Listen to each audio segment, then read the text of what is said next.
Can I tell these people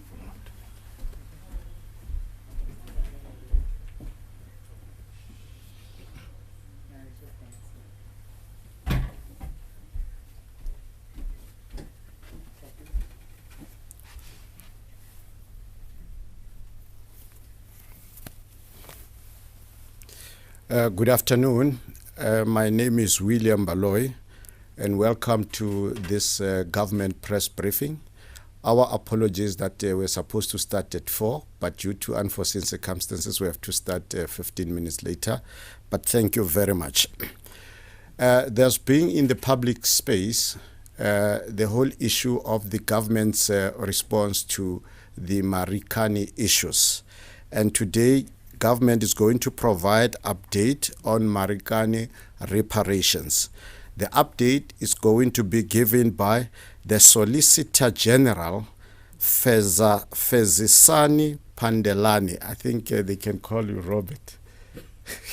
The Solicitor General, Fhedzisani Pandelani, from the Department of Justice and Constitutional Development, will be giving us the government's update on the Marikana reparations. Solicitor General, you can come to give us the update. Kati.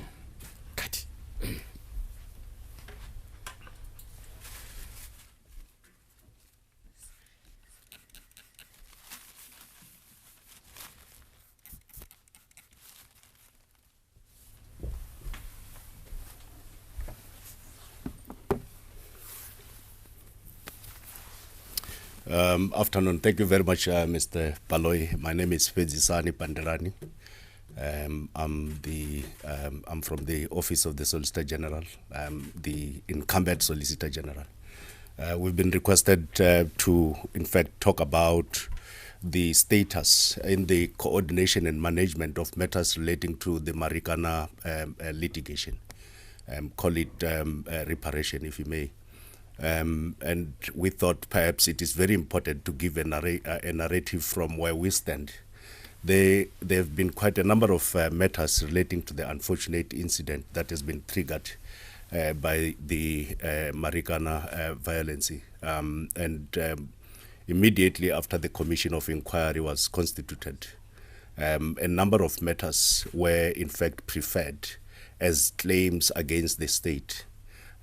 From where I sit, I think it could have better been handled much better in terms of other alternative dispute mechanisms. But for the purposes of this meeting, I just need to indicate that there have been 5 firms or legal representatives for groupings of claimants in these matters. We have, in fact, centralized all the matters relating to the Marikana incident to the Office of State Attorney in Pretoria, so that there could be proper management and coordination in the manner with which we deal with these matters. In relation to the classes of claimants, there have been claims that have been lodged by the Vets Law Clinic. That was one claim that has actually long been settled. We have, in fact, we don't have any outstanding matter with the Vets Law Clinic in relation to those matters. And there are matters that have, in fact, been commenced by SERI. Mr. Choe, SERI is...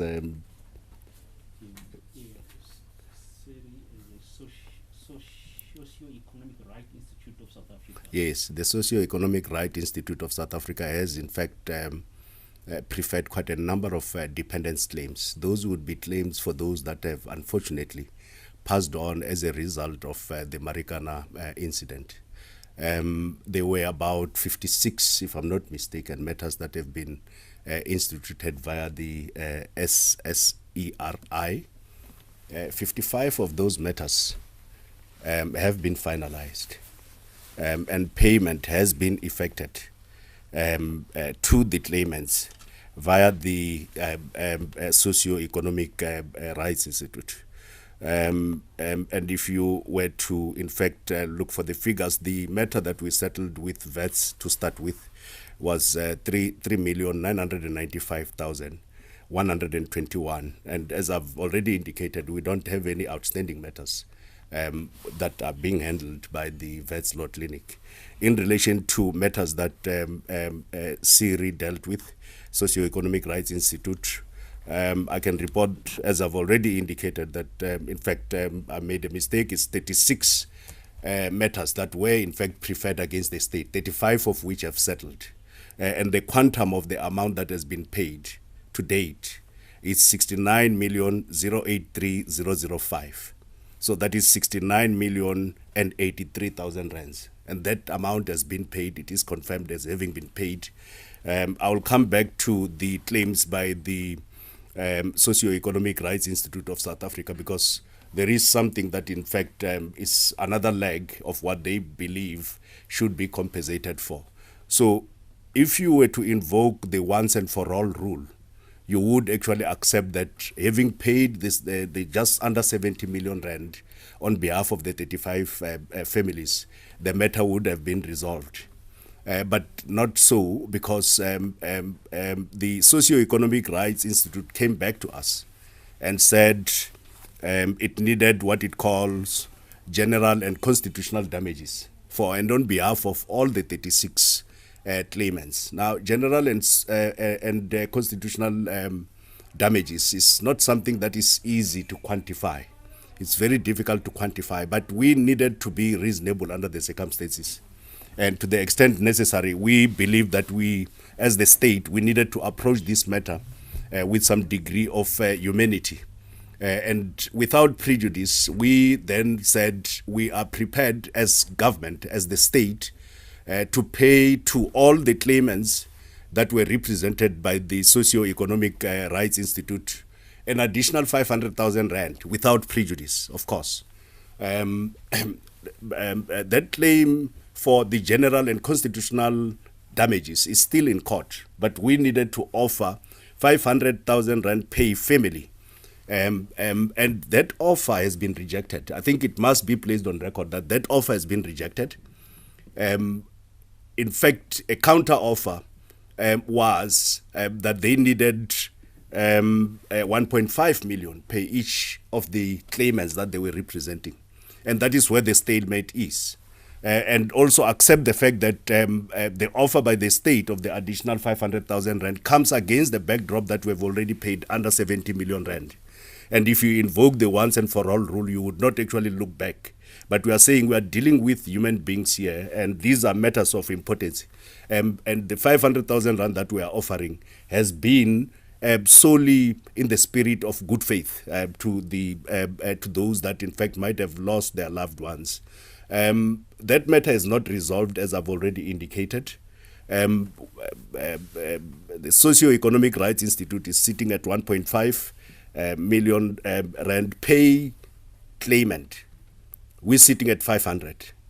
And as matters stand now, the only way in which we can resolve this issue will be to refer back the matter to court, perhaps if it is not resolved. But it is our fervent desire that perhaps they could have been able to reach us to some degree to say, look, I mean, 500,000 rand is over and above what we have already, in fact, settled in relation to the quantum that has been preferred. And so the other category of claimants is represented by colleagues Maluleke Msimang attorneys. And these are not related to those that have passed on. The majority of these matters are for those that suffered injuries. And to the extent necessary, we are in fact negotiating with the colleagues, because we believe that if we're to wait for the outcome of court processes, that might be another lengthy period. So we are invoking a combination of both alternative dispute resolution so that we can bring these matters to settle as soon as possible. As I speak right now, I think the colleagues representing those claimants that have been injured have, from Maluleke Msimang, have submitted substantively almost all the documents that are required to quantify the damages for the injured personnel. And what remains is for them to now consider our offer as the state, and we have actually made that offer. And once the offer is accepted, then we will be able to remit the necessary payment to the attorneys representing those that were injured. The other firm of attorneys that is representing those that were in fact injured or alternatively assaulted is Tata Attorneys. Tata Attorneys have in fact submitted quite a number of claims on behalf of the injured personnel, almost 27 individuals. We are in the process of negotiating with them for a possible settlement. So we are also dealing with those matters. It's on course. They've given us 80%, if my memory serves me well, of the documents that are required in order to substantiate and quantify a claim for personal injury. And to the extent necessary, we are dealing with those that, in fact, are complete for the purposes of settlement, and will deal with the balance of the matters as and when other reports have been finished to us. The other firm of attorneys that have preferred matters against us was Nkome Attorneys. Nkome Attorneys, in fact, represent almost 275 claimants. Now, we have to this date, in fact, paid Nkome Attorneys just under 100 million rand, but to be exact, it is 97,685,000 rand that has been paid on behalf of the claimants that are represented by Nkome Attorneys. It is not the entire list of the 275. We settled on this 97,685,000 on behalf of 253 claimants. Meaning, if you look from the 275 individuals that they've been representing, there would be about 22 that remain. Now, we are in fact in negotiations in relation to the 11 claimants that remain to constitute the number 275. And in relation to the other 11, there are other outstanding issues that in fact have not been resolved as between us, but we are willing to engage with them. And the outstanding issues that might not have been resolved between us might be attributable to a number of instances. It could be that they cannot locate their clients, could be that they are unable to send their own clients for examination by the state, because as you would know, in matters of this nature, we also need a right to go and examine those claimants. There could be other reasons as well, but we wait ready to engage all the representatives of the claimants that have lodged claims against us.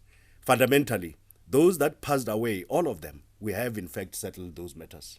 Those that are still alive, we are in fact requesting that we need to be ramping up issues of settlement. But as it were, we are actually in the receiving end from a litigation point of view, not because we are not a caring state, we are a caring state.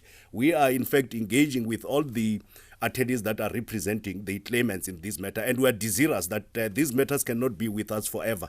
And for that reason, the Office of State Attorney in Pretoria has centralized all matters so that we don't actually have to have many offices dealing with these matters.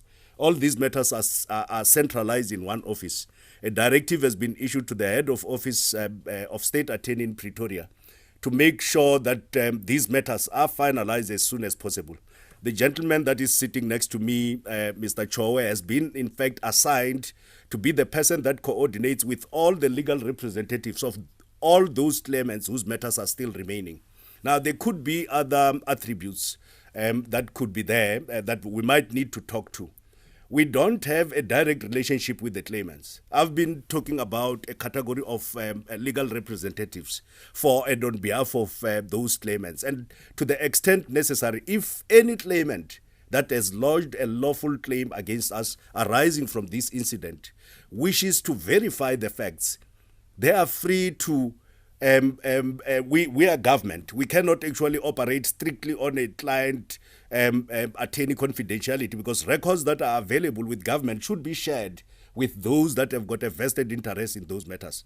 And to the extent that any of the claimants, even those that we might have paid, is now alluding to the fact that they are not being taken care of or alternatively, that they've not received anything, it might actually be proper for them to approach the office of the state attorney in Pretoria to verify the facts, because we are not in fact dealing with them directly.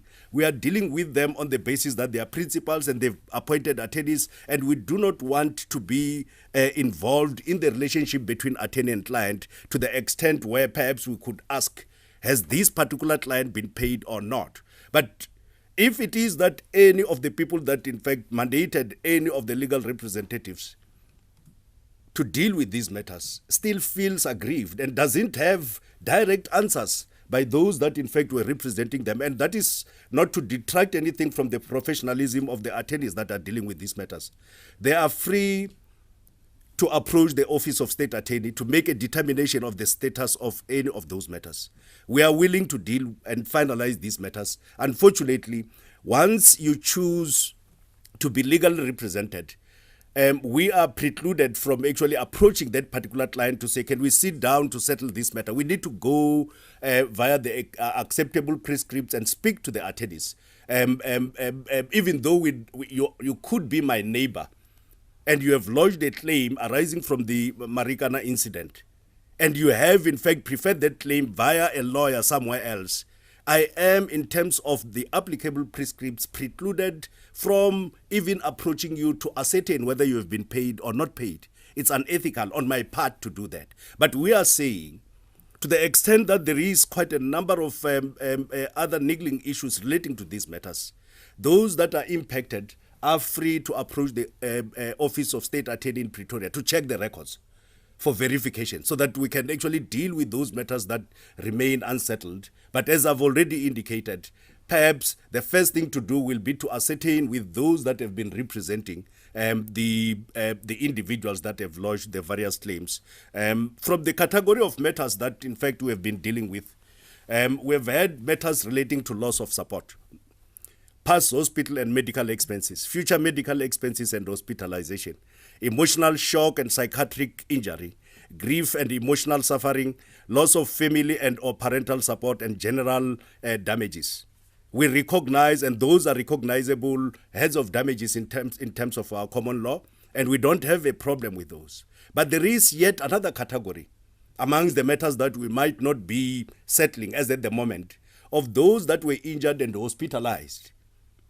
And whilst they were lying in that hospital bed, they probably would have been police within the ward. So whilst we are prepared to pay for their injuries, such as has been sustained from the incident, there are those that in fact have lodged other claims to say, as they lay there in that hospital bed, they want to sue under another head of damages, which is arrest and detention. Now, there is no agreement as to whether any one of the injured persons that might have been hospitalized could ordinarily, in terms of our applicable prescripts, be deemed to have been under arrest when they were in fact lying in those hospital beds. So that is another category of matters. However, we also need to be alive to the fact that we have not been strict with issues such as prescription in the strict sense of the word, or how service has been affected, because ours has been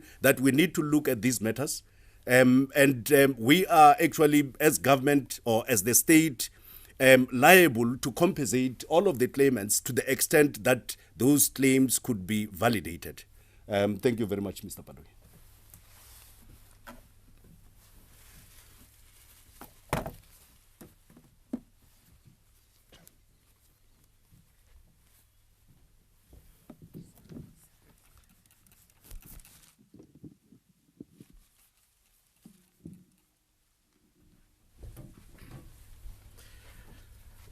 Thank you very much, Mr. Pandelani, for that information. It's quite important for us as a nation to know that as part of the healing process of what happened in Marikana, there have been this process of making sure that a continuous engagement with the legal advisors continues, and for the people to be compensated.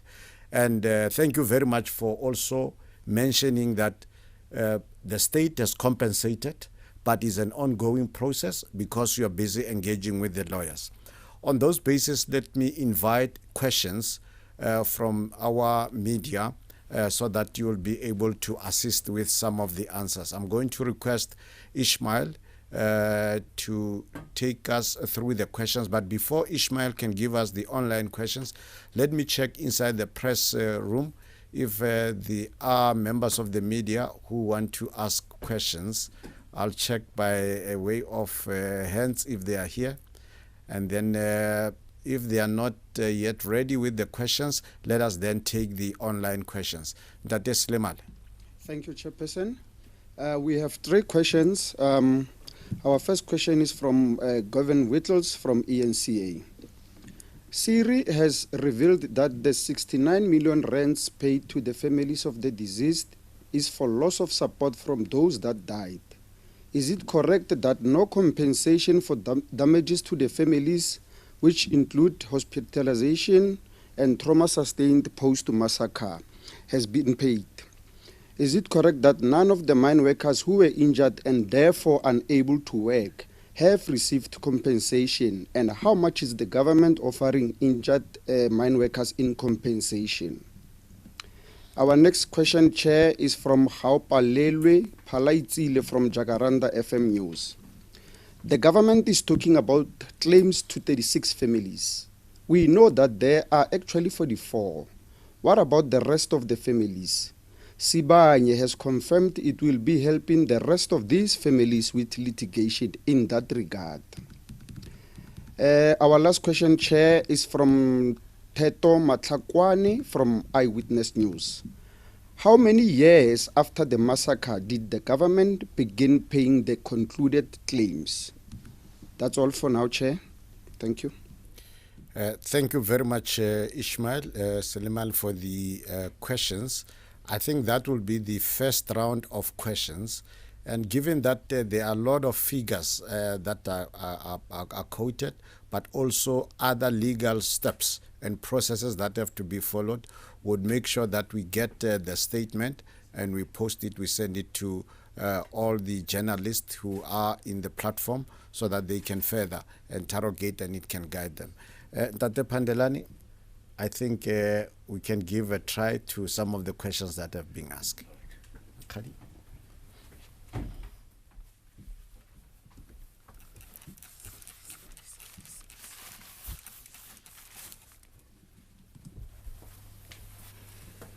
I will attempt to answer the questions as I recall them, but where I'm not actually giving an answer, I will ask Mr. Chowe to assist. I think in relation to when did we start effecting payment for the claimants after the processes have been concluded, it goes back to the 15th of August 2018. That's when we were in fact supplied with all relevant documentation in relation to the various claims that might have been lodged. In relation to the question that there are about 44 families that might have lost their loved ones, I must actually indicate that we have actually identified that 1 or 2 of the other firm of attorneys, the 5 firms of attorneys, take into account the fact that the Vets Law Clinic as well dealt with a dependency claim, which is a loss of support. And if you add it to the 36 and also look at perhaps the other attorneys, some of them have taken 1 or 2 of the matters, and you will probably find that the number comes to 44, if we're not mistaken. So to the extent necessary, also, we as the state can only deal with those matters that have been lodged with us. We can only respond to claims that in fact have been preferred and they came to us via normal processes. And we might not be able to know of all the other families that probably might have been impacted, but we have done a thorough investigation in relation to the claimants, be it in respect of personal injuries, be it in respect of loss of support, and we are desirous that all of those should be settled. If and in the event that there is anyone from those families that in fact feels that justice has not been done, I've already indicated that this is an ongoing process, and they are free to approach the Office of State Attorney in Pretoria to check the records, to check the lodgement of the claims, and to the extent necessary, we will in fact sit down with empathy and deal with that claim and also explain to those families. Let me go back to the issue of whether there is the amount of 69,000 from Mr. Whittles is adequate to compensate the families. I've already indicated it depends how you phrase your claim, and we could assist to the extent that is necessary, because some of the other aspects might in fact be answered by the letter that Siri wrote to the president, which is suggesting that there should be some form of a relief fund, which should be going on for some time, that will in fact pay the families 12,500 rand per month for a certain period. I've not actually sought to deal with those, but it is there. We have actually tabulated it, because that proposal has been made last year. But as we sit right now, we ask them to outline the parameters under which that scheme of arrangement for payment of 12,500 per month to the families for a defined period, what it is predicated upon. And as at this day, from October, was it August last year? Either August, when that letter has been written and we went back, we have not actually been given the parameters under which that should happen. That should also be seen against the background that we have actually made that offer of 500,000 rand over and above the 69 million rand that we have paid. If you were to quantify 500,000 rand and multiply it by the number of families, which is 36 in total, you will then realize that that is an additional 18 million rand. And to the extent that they are wanting 3 times that amount, and we cannot reach each other, it remains now, insofar as that head of damage is concerned, it remains for an independent arbitrator to, in fact, make a determination on the reasonableness or otherwise of that amount. But we have reached out to say, look, to the extent perhaps that the quantum might not be sufficient to assist, we are willing to go this far. But we don't have a bottomless budget, as it were, and any amount that the state pays must in fact be fair, just, and reasonable under the circumstances. I think, Mr. Chow, you will take the last question. There was a last question, unless if you remind me what it was. Ishmael? The last question is from Teto Matlakwana from Eyewitness News. How many years after the massacre did the government begin paying the concluded claims? So it would seem that I've answered that by indicating that that was way back in 2018, which is almost 3 years back, 4 years, if you may. So that is the period when we started paying out the claimants. I don't know if there is any residual question that I might have actually left out.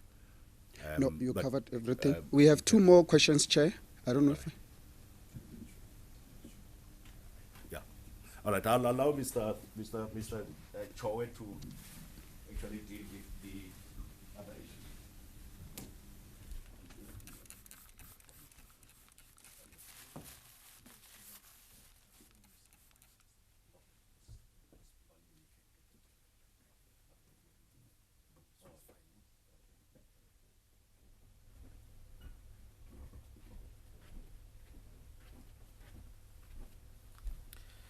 Thank you again for the clarity that you have provided.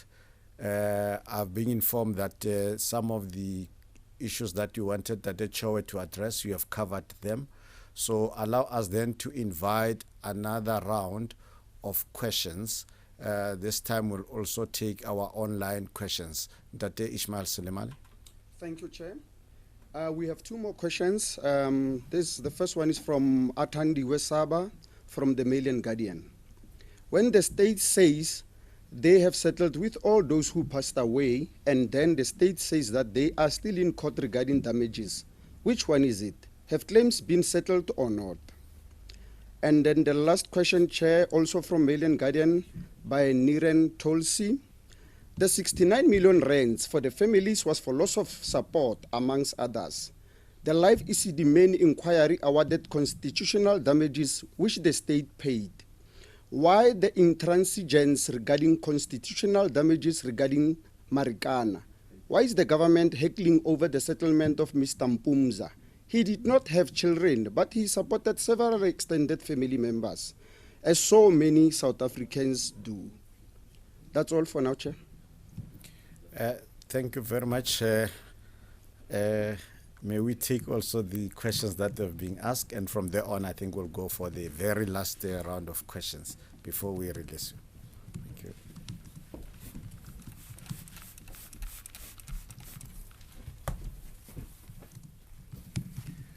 Thank you so much.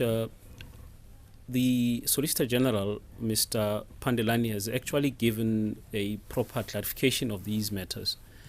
In as far as the question as to whether if the 69 million rand doesn't represent all the claims, why then are there still issues with the other claims which are remaining?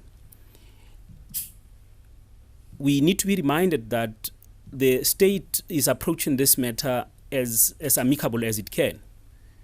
And on that basis, what the state says is that in as far as the constitutional damages are concerned, these are matters which, one way or another, they may actually cross over to the damages which are already been paid for. So if one were to go to the constitutional damages, one will have to make sure that there is no duplication of claims. And the state doesn't necessarily say we are not going to pay, but I will suggest that what the state says is that we need to look at what the damages are. If there are damages which are already paid, which are fair and equitable, one will have to approach the constitutional damages with a lot of caution and to avoid the possibility of duplication of claims and payments. And as the Solicitor General have said, Mr. Pandelani, is that we need to be really careful when one were to spend whatever amount of money which the government has in its coffers, especially taking into account that these are public funds, and we really are intending to make sure that there is a just and equitable payment to all the families.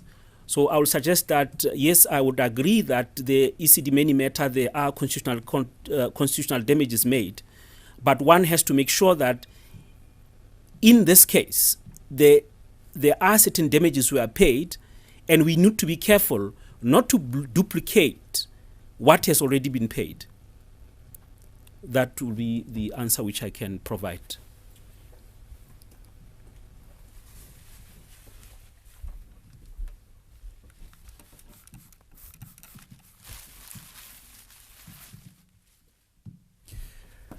Thank you very much, Ntate Isaac Chowe.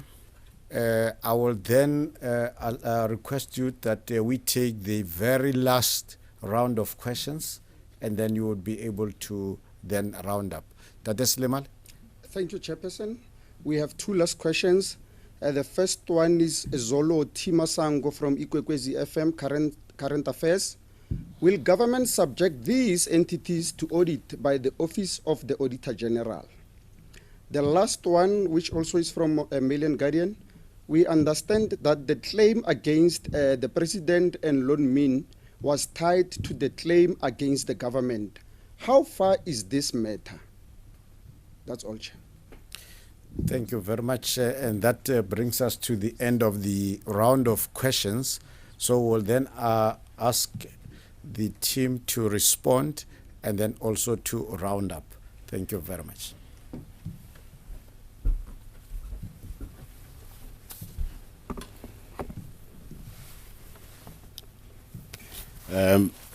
Thank you very much. I think there is a question as to whether entities will be subjected to audit. I'm not so certain whether it relates to entities representing claimants or not, but there is no intention whatsoever for us to be subjecting legal representatives to audit.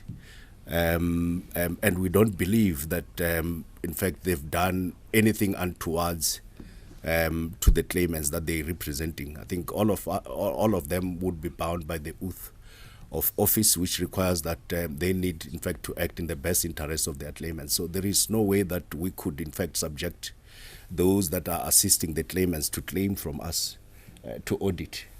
And that is just on that particular aspect. There is a question that, in fact, came through. The second question... from Mail and Guardian. Yes. We understand that the claim against President Ramaphosa and Lord Min was tied to the claim against the government. Yes. How far is this matter? Right. All the claims in the main, there were quite a number of respondents in relation to these matters. Lord Min was one. The state is, in fact, represented by the president in all instances.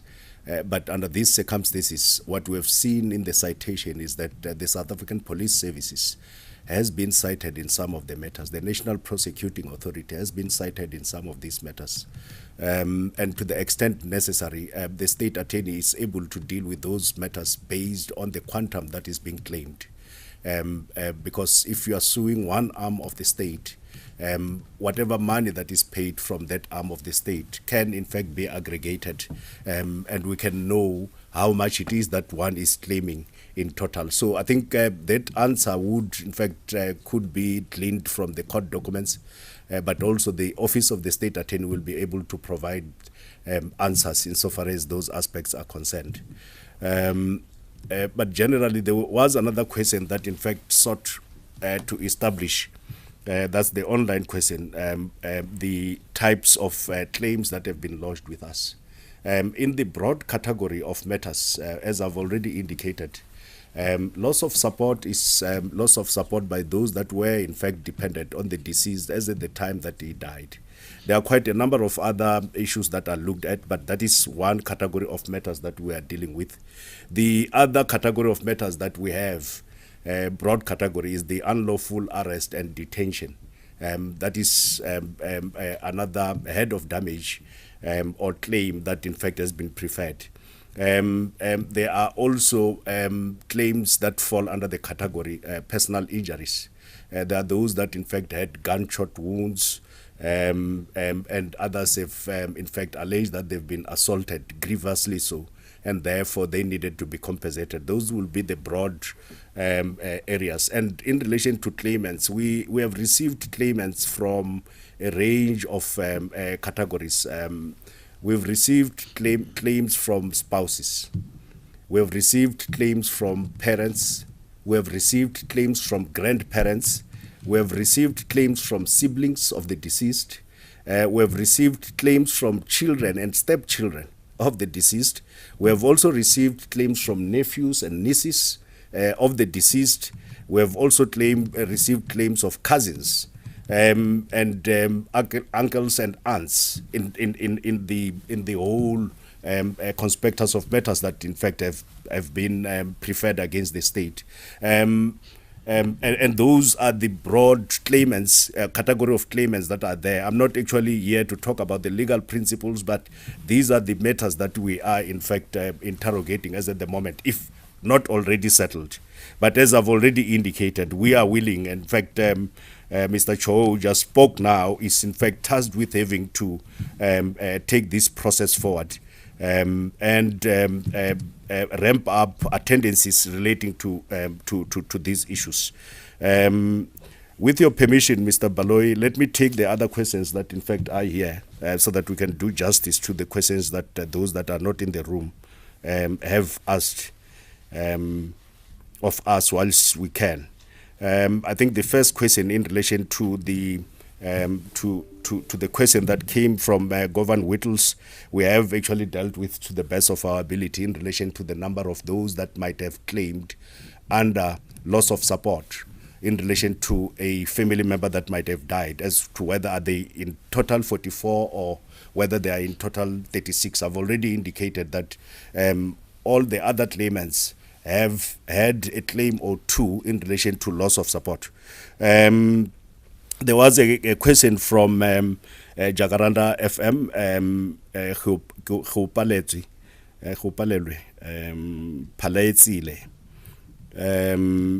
and that also hinted on the number of claimants. I think whether is it 44 or is it 36, and if that is so, what are we doing with the rest? But our answer is we were able to trace all the families in relation to those that might have passed, and any of the 5 main representatives could be representing any of those 44 members. The biggest number was by Siri, which represented 36 in total.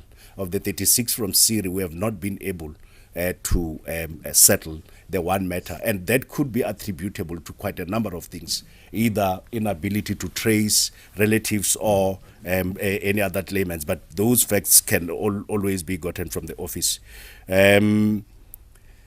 I think there is a group of 270. Can you break out the nature of the claims? I've already outlined the 3 broad categories under which the claims have been lodged.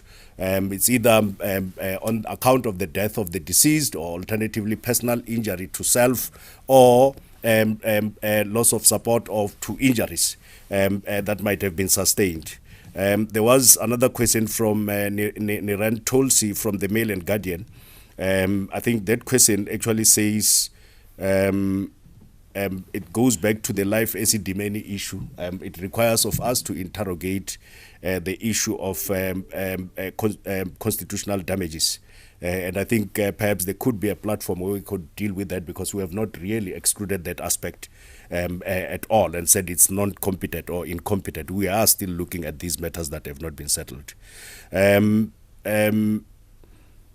There was another question, perhaps from the Mail and Guardian, which I have in fact dealt with, because it sought to deal with those that were defendants in the matters, and I've said we are in fact dealing with those matters holistically as matters where claims are being preferred against the state. The last question, in fact, I think might be unfair on me to in fact talk about litigation relating to General Pierre. I would not be able to talk to that issue. I don't think it actually formed part of the specs of what we needed to be dealing with. She could be answerable to that question. She's still alive. We wanted to deal with real life issues and actually interrogate those issues, but to the extent necessary. The second part of that question that comes from Niran Tulsi says some families have as many as 18 dependents, which means R500,000 does not stretch so far. How has the state factored this into its quantum? Who has authorized the state payment for Pierre's litigation? And for the same reasons, I might not be able to talk to the latter part, but perhaps without actually appearing to be non-responsive, the theory of settlement is something that is well established in our law, and those legal representatives that are representing these claimants will know much better on what heads of damages to claim. But when you come to settlement, and it should be accepted that we are not in fact fighting on the merits of the matter. Merits have long been established. And once you accept that you have accepted merits, the only thing that remains is to now deal with the quantum. The quantum is the determination of the fairness or unfairness of an amount that should be paid to a claimant.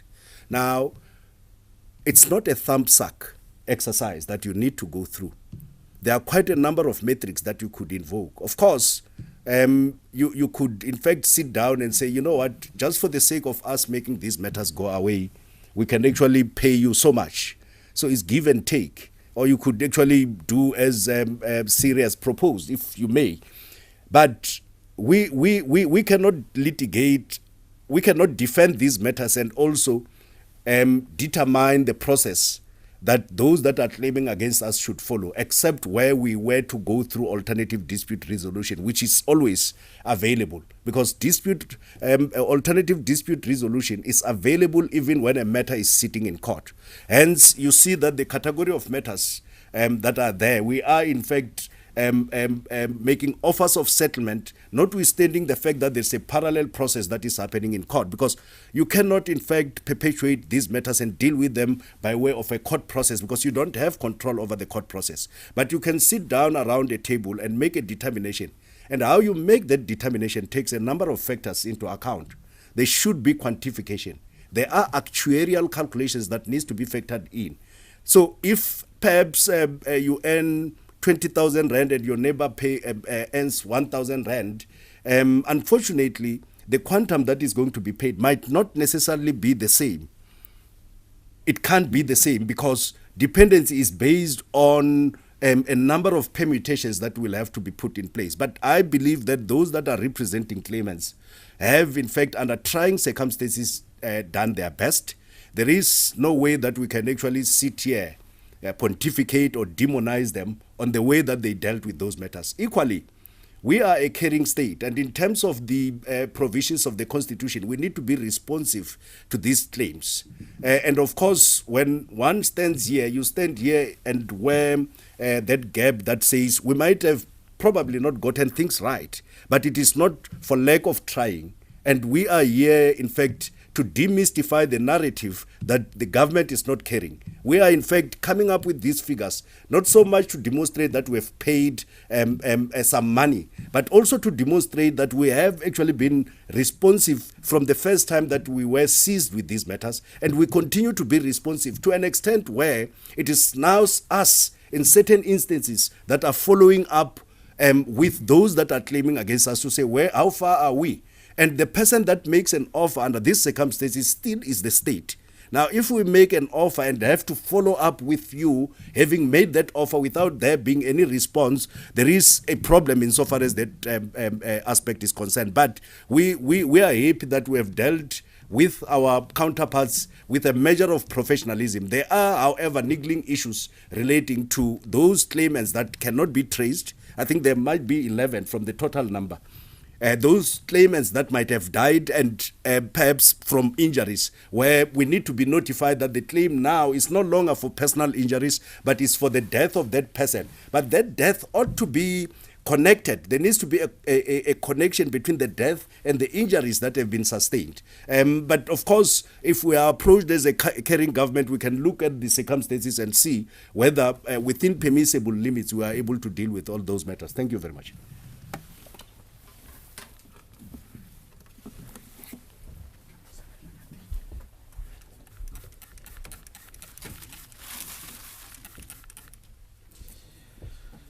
Thank you very much, SG, and for the comprehensive explanation of the processes. However, SG, there is one issue that I think you need to rectify, and that is the issue of the date of when did government started to pay for the dates. Maybe if we can allow you to come and just put the correct date here. Thank you.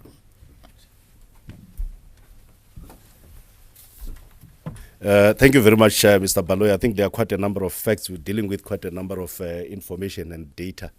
But just for the record, and in relation to the question that has been asked as to when was the first payment ever made by the state, it would have been the 30th of June 2017 and not 2018. 2018 was the second batch of claims that we in fact started dealing with. 30th of June 2017, I think that's when we paid the 3.9 million rand through the University of the Witwatersrand Vets Law Clinic, which represented one of the families of those that were claiming for loss of support. Thank you very much. Thank you very much from the Government of South Africa, GCIS. We thank you very much for the information provided, and this brings us to the end of the press briefing. Thank you very much.